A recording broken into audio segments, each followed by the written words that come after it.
Brought to you by TechnoSpark 20 series smartphones. I'm superhuman. Lok Sabha चुनाव का 3 चरण पूरा हो चुका है और बाकी बचे 4 चरणों के लिए नए नए चुनावी मुद्दे राजनीतिक दलों की तरफ से, गठबंधनों की तरफ से तलाशे जा रहे हैं। उन मुद्दों को कहीं न कहीं जनता के बीच ले जाया जा रहा है। तीसरे चरण की वोटिंग जब मंगलवार को हो रही थी, उस वक्त आरजेडी सुप्रीमो लालू प्रसाद यादव ने मुस्लिम आरक्षण को लेकर एक बड़ा बयान दिया। लालू यादव ने जो बयान दिया उसमें उन्होंने सीधे तौर पे कहा कि मुसलमानों को पूरा आरक्षण मिलना चाहिए। इस पूरा आरक्षण की व्याख्या तो लालू यादव ने नहीं की, लेकिन उनके इस बयान के बाद बीजेपी हमलावर हो गई। भारतीय जनता पार्टी और एनडीए के हर छोटे बड़े नेता ने लालू यादव और विपक्षी गठबंधन की घेरेबंदी तेज कर दी। लालू यादव की तरफ से मुस्लिम आरक्षण की पैरोकारी करने के बाद बीजेपी सीधे सीधे ये आरोप लगा रही है कि धार्मिक आधार पर लालू या विपक्ष गठबंधन के लोग कहीं न कहीं मुसलमानों को आरक्षण देना चाहते हैं, और ये संकट की बात है उन पिछड़ी और दलित और बाकी अन्य जातियों के लिए जिनको अब तक सामाजिक आधार पे आरक्षण देश में दिया जा रहा है। कर्नाटक का जो मॉडल है उसकी भी चर्चा हो रही है। कांग्रेस के उस मैनिफेस्टो की भी चर्चा हो रही है बीजेपी नेताओं की तरफ से, जिसमें कहा जा रहा है कि धार्मिक आधार पर कांग्रेस आरक्षण देना चाहती है। लेकिन लालू यादव ने आखिर ऐसा बयान क्यों दिया, और अपने बयान के महज 4 घंटे बाद लालू यादव उस बयान से पीछे क्यों हट गए, आज इसी बात को हम समझने और समझाने की कोशिश करेंगे। ऐसा नहीं है कि लालू यादव ये नहीं समझ रहे थे कि अगर इस तरह का बयान दिया जाता है तो इस बयान का फायदा कहीं ना कहीं घेरेबंदी करके और तुष्टीकरण का आरोप लगा करके जो एनडीए है, बीजेपी है, वो लालू यादव और विपक्ष की घेरेबंदी कर सकते हैं। तो फिर लालू यादव ने यह बयान दिया क्यों? दरअसल हुआ ये कि आरजेडी सुप्रीमो लालू प्रसाद यादव की जो पत्नी हैं राबड़ी देवी, पूर्व मुख्यमंत्री, वो एक बार फिर से विधान परिषद की सदस्य निर्वाचित हुई हैं। नीतीश कुमार भी पिछले दिनों निर्वाचित हुए नए सिरे से, और इन तमाम नवनिर्वाचित विधान पार्षदों का मंगलवार को विधान परिषद में सदस्यता शपथ ग्रहण समारोह आयोजित किया गया था। लालू यादव भी पहुंचे थे राबड़ी देवी के साथ, और वहीं पर मीडिया से उन्होंने बातचीत की। बातचीत में लालू यादव ने मुस्लिम आरक्षण को लेकर के बयान दिया, और इस बयान के 4 घंटे बाद लालू पलट गए। लालू यादव ने कहा कि धार्मिक आधार पर देश में आरक्षण नहीं दी जा सकती, आरक्षण का आधार सामाजिक हो सकता है। अब सवाल ये पैदा होता है कि लालू यादव ने अगर पहले मुस्लिम आरक्षण की बात की और मुसलमानों को पूरा आरक्षण देने की बात की, तो 4 घंटे बाद वो इससे क्यों पलट गए? दरअसल सियासी जानकार ये मानते हैं कि इस वक्त लालू यादव के सामने सबसे बड़ी चुनौती जो है वो अपने MY समीकरण को मजबूत बनाए रखने की है। लालू यादव इसी MY फैक्टर के जरिए बिहार में लंबे अरसे तक शासन करते रहे। तेजस्वी यादव भले ही A to Z की बात करते हों, लेकिन लालू यादव MY समीकरण को अभी भी अपने नजरिए से बेहद मजबूत फैक्टर मानते हैं। लालू यादव की बड़ी बेटी मीसा भारती पाटलिपुत्रा लोकसभा सीट से चुनाव लड़ती रही हैं। हालांकि उनको जीत अब तक नसीब नहीं हुई है।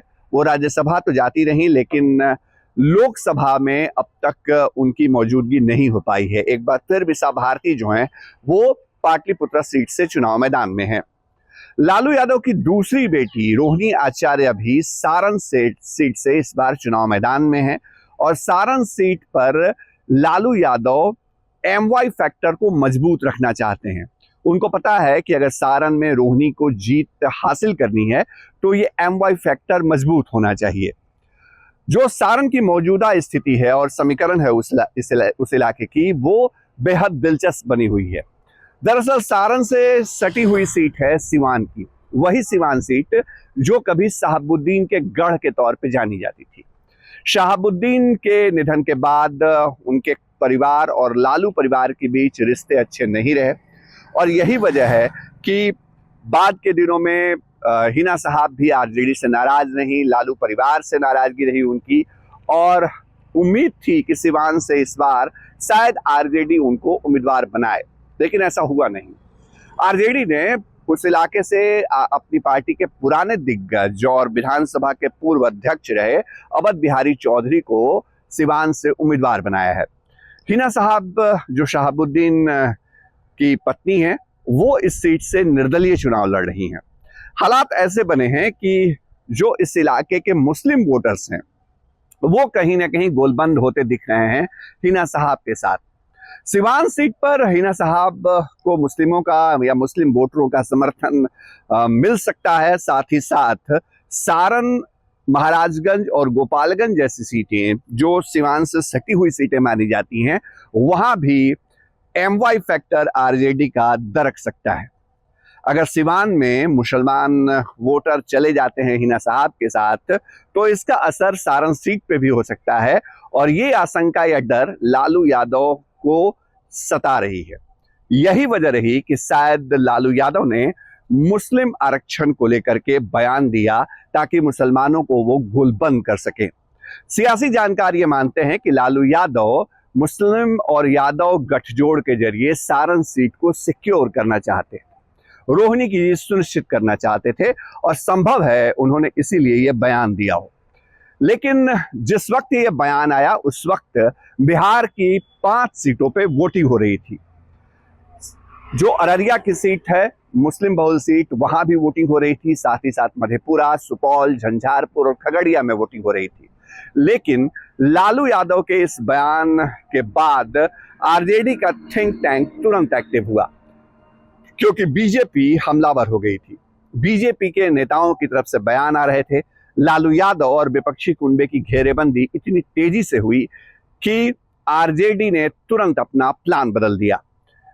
सूत्रों की माने तो आनन फानन में लालू यादव की तरफ से 4 घंटे बाद एक और बयान दिलवाया गया और उनकी तरफ से यह सफाई दिलवाई गई कि उन्होंने धार्मिक आधार पर आरक्षण की पैरोकारी नहीं की। लालू यादव ने अपने बयान से पलटते हुए एक बार फिर से कहा कि आरक्षण का आधार सामाजिक हो सकता है, धार्मिक नहीं हो सकता।